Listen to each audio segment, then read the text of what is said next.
지난주부터 뭔 짓이에요? 모른 척하지 말아주십시오. 아 진짜 못 살겠네. 아침 8시 대한민국에서 가장 치열한 삶의 현장인 서울 지하철 4호선입니다. 문이 닫혀야 할 시간에 열차는 꼼짝도 하지 않습니다. 승강장 바닥에 엎드린 사람들, 그리고 그 앞을 가로막은 휠체어 행렬. 출근길 시민들에게 이들은 내 일상을 파괴하는 불청객이자 도저히 이해할 수 없는 거대한 벽처럼 느껴집니다. 누군가는 이들을 향해 사회의 악이라 손가락질하며 분노를 쏟아내고, 또 누군가는 이들이야말로 우리 사회에서 가장 처절하게 소외된 약자라며 눈물로 호소합니다. 극단으로 치닫는 비난과 옹호 사이, 오늘 우리는 이 뜨거운 논란의 중심에 서 있는 전국장애인 차별철폐연대, 즉 전장연을 둘러싼 진실을 깊이 들여다보려 합니다. 전장연은 2007년 공식 출범한 장애인 권리운동단체입니다. 사실 이들의 투쟁은 훨씬 더 이전인 2001년 오이도역 리프트 추락 참사로부터 시작되었습니다. 당시 장애인들에게 이동이란 곳 목숨을 걸어야 하는 일이었습니다. 그로부터 20년이 넘는 시간 동안 이들은 거리에서, 광장에서, 그리고 지금의 지하철역에서 목소리를 높여왔습니다.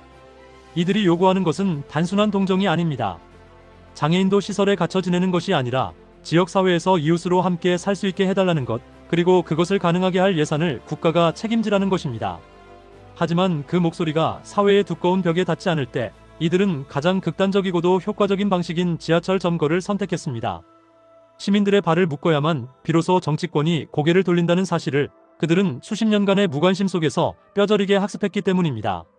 하지만 이 방식은 필연적으로 죄 없는 시민들의 희생을 담보로 합니다. 시위가 길어질수록 정부와 서울시의 태도 역시 단호해졌습니다. 불법과는 타협하지 않는다는 원칙 아래 이제 승강장은 대화의 장이 아닌 진압의 현장이 되었습니다. 수백 명의 경찰력이 투입되고 지하철은 시위대를 피해 무정차로 통과합니다. 수억 원에 달하는 손해배상 청구와 사법 처리의 칼날이 이들을 압박하고 있습니다. 정부는 말합니다. 아무리 목적이 정당하더라도 다수의 시민을 인질로 삼는 행위는 법치주의 국가에서 용납될 수 없다고 말이죠. 예산 편성 역시 다른 취약계층과의 형평성을 고려해야 하기에 전장연의 요구를 전적으로 수용하기는 어렵다는 입장입니다. 반면 전장연은 반문합니다. 20년 동안 법과 원칙을 지키며 기다렸을 때 사회가 해준 것이 무엇이냐고 말입니다. 법보다 위에 있는 것이 인간의 존엄성 아니냐는 그들의 질문에 우리 사회는 아직 명쾌한 답을 내놓지 못하고 있습니다. 사태가 장기화되면서 시민들의 피로감은 극에 달했습니다. 이제는 이동권이라는 본질적인 의제보다 시위 방식에 대한 찬반 논란이 모든 이슈를 집어삼키고 있습니다. 장애인 단체 내부에서도 시위 방식에 대한 이견이 나오고 정치권에서는 이를 정쟁의 도구로 활용하기도 합니다. 그 사이에서 갈등의 골은 깊어지고 서로를 향한 혐오의 언어들만 무성해지고 있습니다. 우리는 이제 다시 근본적인 질문으로 돌아가야 합니다. 이들은 정말 우리 공동체를 위협하는 악일까요? 만약 이들을 악으로 규정한다면 우리는 그들이 왜 이토록 극단적인 방식을 택해야 했는지에 대한 원인은 지워버린 채 결과만을 비난하는 것일지도 모릅니다. 병준이라도 당당한 병준이기 원합니다. 더 이상 죽을 수 없다. 반대로 이들을 무조건적인 약자로만 보호해야 할까요? 그렇다면 매일 아침 생계를 위해 지하철에 몸을 싣는 서민들이 겪는 고통과 피해는 누가 보상해 줄 수 있을까요?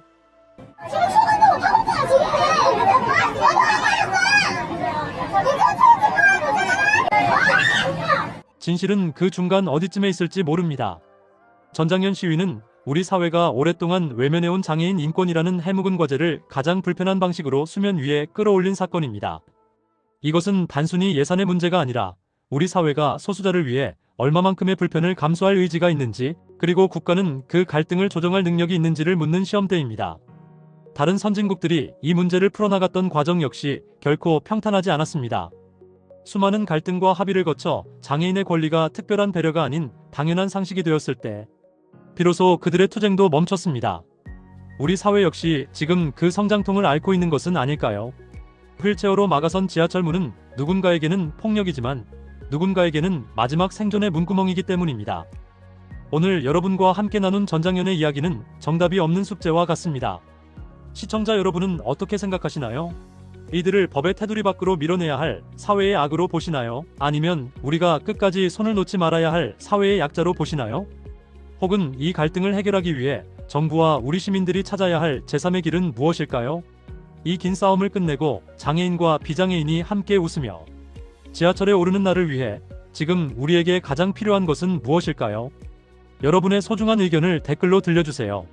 서로 다른 생각들이 부딪히고 섞일 때 비로소 지하철의 멈춘 문도 다시 움직일 수 있을 것입니다. 여러분의 의견이 이 사회를 바꾸는 작은 시작이 될 수 있습니다. 오늘 내용이 고민의 시간이 되셨다면 구독과 좋아요로 응원해주세요. 시청해주셔서 감사합니다.